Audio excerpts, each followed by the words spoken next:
नमस्कार दोस्तों, आर्यावर्त चैनल में आपका स्वागत है। दोस्तों, जिस भगवान परशुराम ने 21 बार पृथ्वी को क्षत्रिय विहीन कर दिया था तथा हर बार जीती हुई पृथ्वी के भूभाग को ब्राह्मणों में दान कर दिया करते थे, रामायण काल से लेकर महाभारत काल तक कोई भी योद्धा उनका सामना नहीं कर सका। अजय धनुर्धर परशुराम जी का नाम सुनकर क्षत्रिय राजा महाराजा थर-थर कांपने लग जाते थे एवं भय के कारण उनका श्रेष्ठ आदर सत्कार करने लग जाते थे। रेणुकानंदन परशुराम भगवान शिव की घोर आराधना करके वरदान स्वरूप शिव से भयंकर दिव्यास्त्रों का ज्ञान प्राप्त कर लिया, जिसके कारण वे एक अजय वीर योद्धा बन गए। उनके जैसा ज्ञानी पराक्रमी वीर योद्धा दूसरा और कोई न रहा। परंतु महाभारत काल में अपने ही शिष्य गंगा पुत्र भीष्म से उनका भारतवर्ष की पवित्र भूमि कुरुक्षेत्र में 21 दिनों तक दिव्यास्त्रों का भीषण युद्ध हुआ, जिसमें जीवन में पहली बार अपने ही शिष्य भीष्म से परशुराम जी को हार का सामना करना पड़ा। आइए अब उस दिव्यास्त्र परशुपात्र के विषय में जानकारी प्राप्त कर लेते हैं, जिसके कारण भगवान परशुराम जी के युद्ध में भीष्म से हार हुई।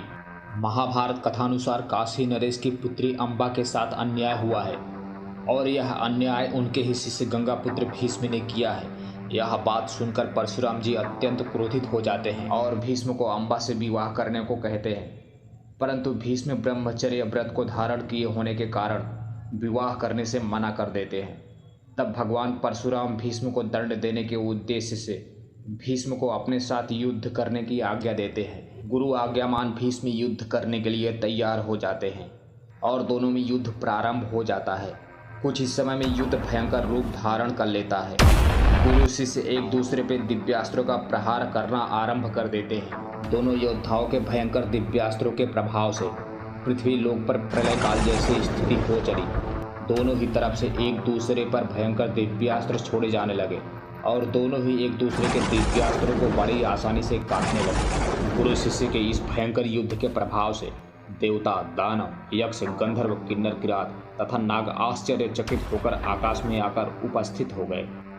इस युद्ध में एक दूसरे से कोई कम नहीं जान पड़ता था। दिन प्रतिदिन युद्ध और भी भयानक रूप लेते चला जा रहा था। यह युद्ध इसी प्रकार से 21 दिनों तक चलता रहा। 22वें दिन की रात्रि को भीष्म अपने पूर्वजों को स्मरण कर उनसे प्रार्थना करने लगे कि अब वही कुछ मार्ग दिखाए जिससे उनकी प्रतिज्ञा भंग ना हो।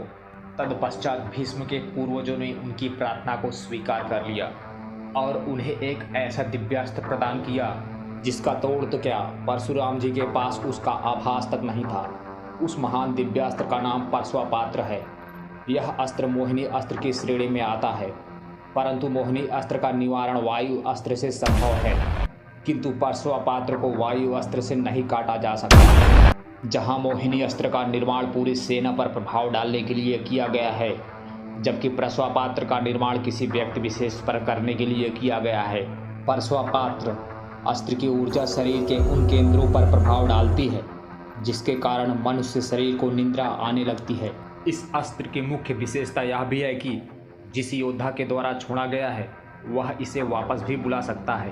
पूर्वजों ने इस अस्त्र का पूर्ण ज्ञान भीष्म को दिया और कहा वे इसका संधान परशुराम जी पर करेंगे तो उनकी मृत्यु नहीं होगी, बल्कि वे एक गहरी निद्रा में सो जाएंगे।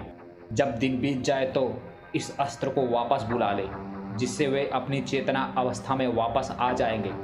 उन्होंने यह भी कहा कि इस अस्त्र को आज तक कोई नहीं जानता, तो परशुराम जी के पास ना तो इसकी कोई काट होगी और ना ही वे इससे किसी तरह बच पाएंगे। शास्त्रों के अनुसार युद्ध मैदान में सोने वाले को मृत मान लिया जाता है। इस तरह युद्ध में परशुराम जी की हार हो जाएगी। भीष्म ने अगले दिन जैसे ही परशुपात्र का संधान किया, तुरंत ही आकाशवाणी हुई कि हे भीष्म, इस अस्त्र का प्रयोग तुम्हारे गुरु के लिए तिरस्कार का कारण बनेगा। युद्ध मैदान में सो जाना किसी भी योद्धा के लिए बड़ी तिरस्कार की बात होती है, अतः तुम अपने गुरु के तिरस्कार का कारण मत बनो। इस आकाशवाणी को परशुराम जी भी ने सुना।